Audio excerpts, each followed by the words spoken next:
Hello, I'm Dr. Leon Popovitz. Today I'm going to talk about preserving the health of your joints. There's different factors as far as how to preserve the health of your joints. It really is related to the preservation of your overall health, quite frankly. The better we preserve our joints, the better we preserve our health, the longer our joints will last, the longer our lives will last. Some very basic initial concepts of preserving your joints involves preventing degeneration of the joints. One simple way is to control our weight. The more weight we put on our body, the more strain we put on our joints. If we're heavier, there's more weight being compressed on. When there's torque, there's extra strain on the joint, and that could lead to degeneration of the joint. Other things that are important is constant movement. Movement is vital for the health of our overall health. And it doesn't have to be high impact, high torque, it doesn't have to be strenuous activities. It could be low impact. And quite frankly, that'll probably be a better long-term effect on your body. So the lower impact on your body, the lower impact on your joints, the longer those joints are preserved. What you really want to preserve in your joint is the cartilage lining. Any joint, this is a knee joint, but any joint has cartilage at the ends of the bone where the bones meet. The key to preserving your joints is to preserve the cartilage inside the joints. A joint is essentially when two or more bones meet. And the ends of the bone are this eggshell kind of layer of cartilage. You can see the difference between the cartilage in this model where here is the bone and here is the cartilage. You can see this is a smoother layer that kind of allows everything to be articulating across the joint smoothly. If this cartilage flakes off, you have this rough, bare bone articulating with the other bone, and that's what leads to pain. So we want to preserve this cartilage, this articular cartilage. That's really the key of preserving all our joints and maintaining the longevity of our joints. So as we involve ourselves with exercise, of course, it's wonderful to do extreme exercise, extreme activities, and that's really your choice. But be aware as the more you do those kind of exercises, not only is there a greater risk of injury, but there's a greater risk of wearing away your cartilage. Now, if you are young and healthy and you have no problems with your joints, no tears or injuries or any sort of conditions with your joints, then you probably can really do whatever you want within reason, of course. But once you have some kind of issue with your joints, even if it's the beginnings of a small tear or some mild beginnings of arthritis, the greater strain you put on your joint, the faster that arthritis will progress. Other things you can do to limit the amount of strain on your joints is work on your core.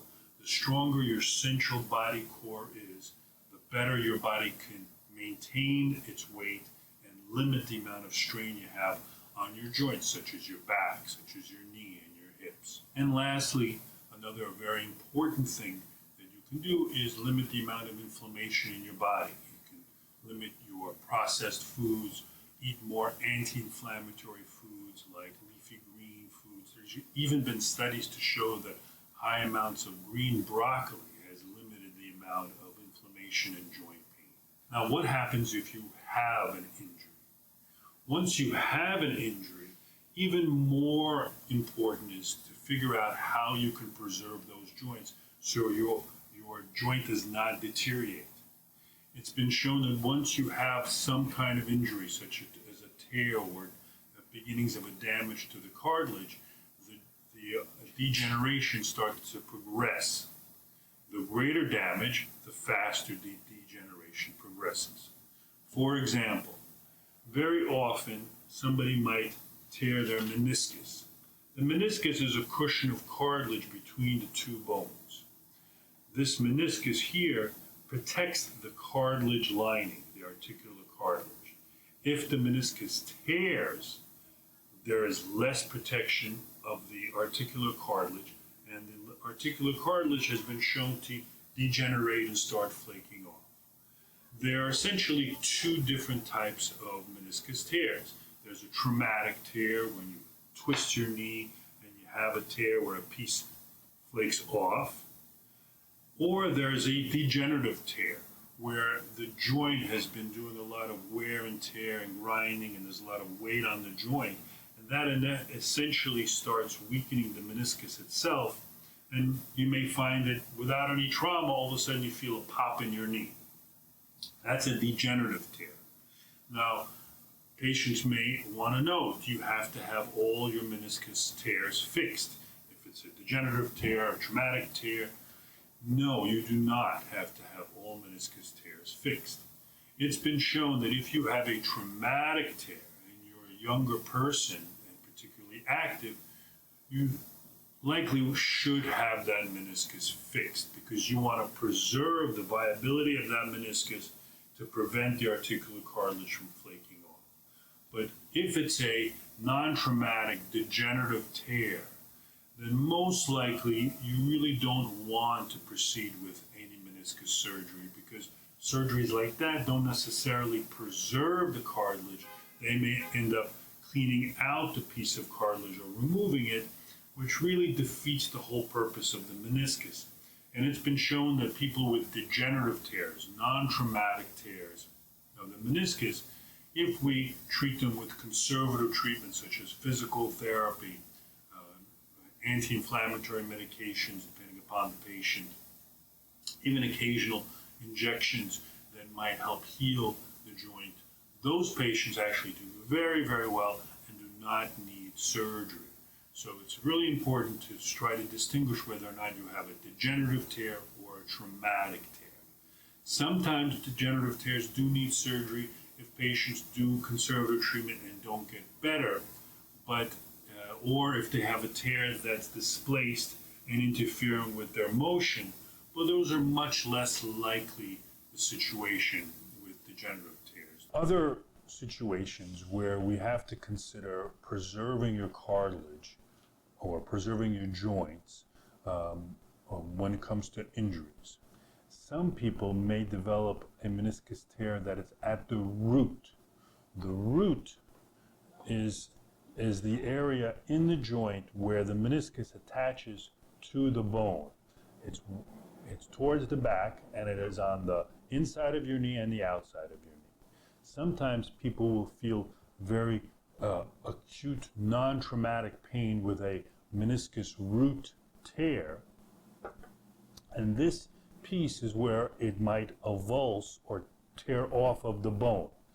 But that typically does not occur from trauma. It can, it's possible, but more often than not, that occurs from degeneration. And it's been shown if that root does avulse, does tear off of the bone, that could lead to very, very accelerated, very quick progression of arthritis. So degenerative tears could be in the body, it could be in the mid portion of the meniscus, and more often than not, we try to treat that without surgery. I highly recommend you make every effort to treat that without surgery and not rush into surgery for that.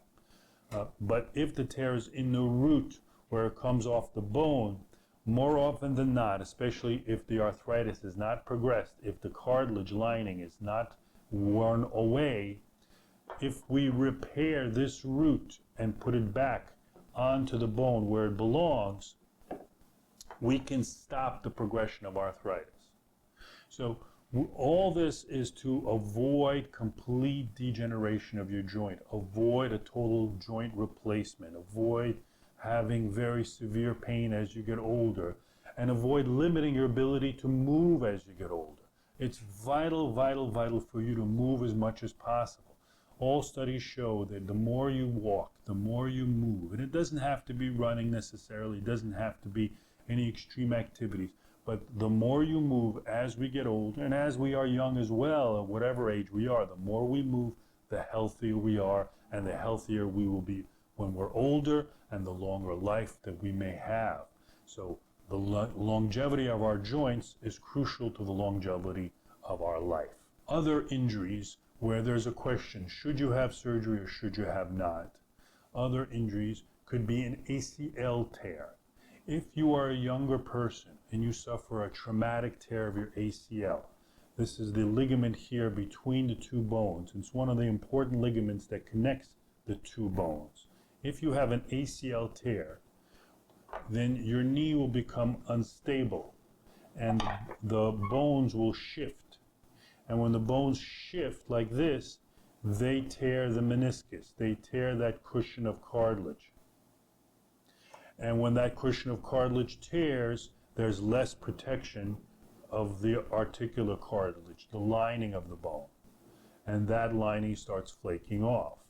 So when someone has a traumatic tear of the anterior cruciate ligament, the ACL, this often will lead to instability of the joint, and it may very well lead or be associated with a meniscus tear, and that might lead to arthritis.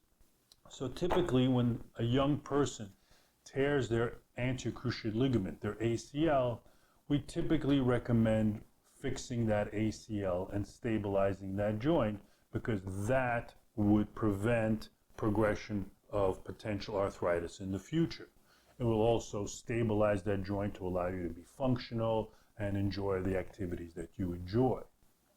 Other traumatic or possible questions, whether or not you should have surgery or not, that can cause degeneration of the joint is dislocations of the joint.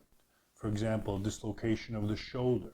If the shoulder recurrently dislocates, then the cartilage typically will tear, causing instability, especially from a traumatic tear. Some people may have conditions that predispose them to redislocations, but particularly from traumatic dislocations where shoulders keep slipping out of place, that cartilage lining may continue to flake off and lead to arthritis. So again, that's a situation where we consider stabilizing the joint to limit the frequency of dislocations to potentially decrease the probability of developing arthritis.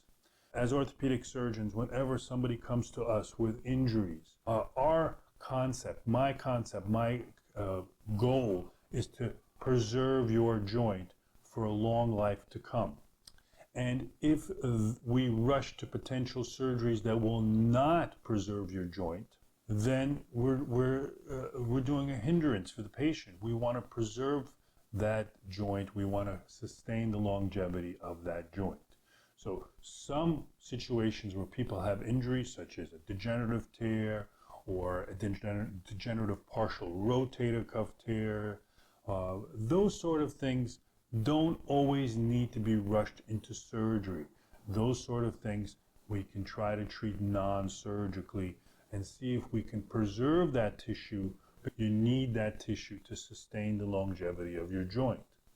But sometimes we tear things such as the anterior cruciate ligament, the ACL, or a root tear of the meniscus, that if they are not fixed, arthritis or degeneration of the joint may progress quickly. So those things, sometimes the right thing to do, the conservative thing to do actually, is to fix those things or reconstruct those things. In terms of the anterior cruciate ligament, because it causes that instability when it tears and leads to arthritis, we very commonly want to reconstruct or fix that ACL. As the advent of knowledge where we understand that, there have always been efforts to see what's the best way to do that. Many decades ago, attempts have been made when an anterior cruciate ligament tears, attempts have been made to repair it back onto the bone. But though those attempts failed, it led to failure of that repair, re-tear of the ligament, and progression of arthritis. So in time, an operation called an anterior cruciate ligament reconstruction, or ACL reconstruction, was developed, where a portion of a ligament from another part of the knee, typically from the patella tendon in this area, so we take a third of this tendon here, and then that has been moved and used to replace the ACL, and implanted in the joint and held in screws here and here. So that really became the gold standard of fixing or stabilizing an anterocruciate ligament tear, or a knee with an anterocruciate ligament tear. And that has been a fantastic operation where it really has saved hundreds of thousands, if not millions of knee joints, and preventing the progression of arthritis and allowing patients to return to a stable life. More recently, in the last few years, there's been an advent of a new operation called an ACL repair yet again. So now the concept has gone back to seeing if we can repair that ligament in a more advanced way than it was decades ago. And now we have concluded there are ways that we can repair this ligament only in certain situations. It can be repaired typically in young patients where the tear occurs proximally, meaning as high up as possible, right off of the bone. So if it avulses or tears right off the bone and there's a stump, there's a piece still there that's healthy and viable, then that may very well be the best option for this sort of situation, is to repair it. So to avoid the harvesting and using of the ligaments and to preserve the own original tissue. But it can't be used for everyone if tears are further distally, or if there's arthritis, or if there's other circumstances. It can't be used for everyone. But still looks like there's a progression, further progression, to preserve our own joints and utilize the repairs and combination of reconstructions depending upon what the patient suffers and what the patient's needs are. Ultimately, as we move more and more into non-surgical treatments where we can avoid operations for patients, we're utilizing more and more regenerative medicine. This includes using our own healing tissues and putting into the areas where the tears occur. For example, if you have a degenerative meniscus tear, or if you have arthritis where some of the cartilage is flaking off, if this cushion has torn as a result of arthritis, or if you have a tear that you don't want surgery, more and more we're using regenerative medicine as an option for patients. And this is where we use our own tissue. We can either draw blood and spin it and concentrate it and take the plasma healing tissue, and we can inject it in the joint. And we're finding fantastic results with people with things such as degenerative tears or early arthritic tears, or it can be used for partial rotator cuff tears, it can be used for tendinitis. The indications, the purposes, the reasons for using this, the benefits are just growing and growing exponentially on a regular basis. If you want to increase the chances of healing even further, then you turn to stem cell treatments, where we can, instead of using your blood, we can harvest the stem cells from your bone, and inject it in that area that's suffering. And the healing tissue is even more concentrated. The amount of healing tissue is even more concentrated, which would lead to even better chances of healing. And that's a basic, simple in-office procedure that's very safe and a lot of people are using to heal that joint. And lastly, sometimes there are options to use stem cell banks if you don't want to use your own tissue. There are also options to use your adipose tissue, the fat tissue, and then you can use your own tissue for that. But ultimately, it seems like this regenerative medicine option, using PRP, your plasma, using your stem cells, using your fat cells, your own tissue, healing tissue, to focus it, concentrate it, and direct it right where the injury is, or right where the degeneration is, or right where the inflammation is. It's showing such dramatic and accelerated recovery and such dramatic evidence that this is the future of medicine, the future of orthopedic medicine, the healing. Then there's going to be a bigger balance and hopefully less need for aggressive surgeries such as total joint replacements or any other major surgeries. Thank you very much. I'm Dr. Leon Popovitz. And please be sure to like this video, subscribe to our channel, and send us a comment. We love comments and we love responding. Thank you.